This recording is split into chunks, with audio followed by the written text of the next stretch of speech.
Bismillahirrahmanirrahim. Assalamu alaikum students of class 9. So today is 9th of June and today is Tuesday. Now we are going to start our English lecture and we have started our grammar portion and today we are going to discuss about conjunctions. So basically conjunctions are the words which we use to join sentences, phrases or clauses. In other words, we can also say that conjunctions are the joining words. Okay, conjunctions are the joining words. Basically, we have two types of conjunctions. Types of conjunctions, when we say that how many types of conjunction are there? So there are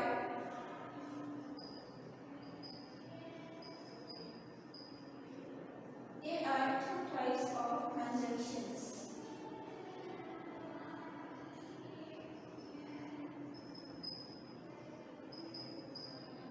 There are basically two types of conjunctions. Which one they are? First one is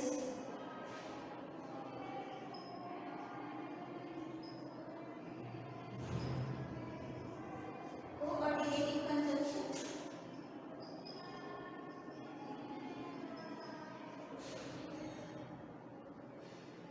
And the second one is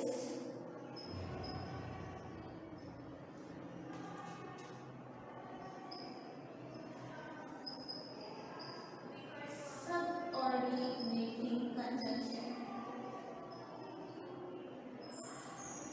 Now we will start coordinating conjunctions.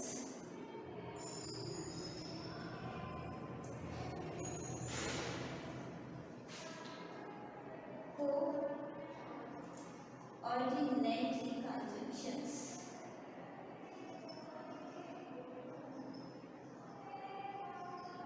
First we will do coordinating conjunction and after that we will do subordinating conjunction. So as far as coordinating conjunctions are concerned,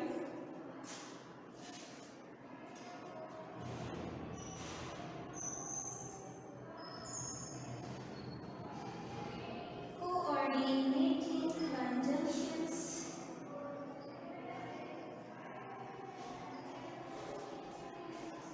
are used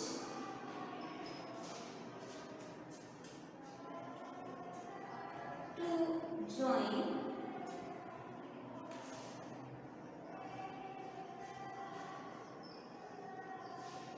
independent clauses. What is the function of coordinating conjunctions? Coordinating conjunctions are used to join independent clauses, and we can say independent clauses are also main clauses. Let's see the example.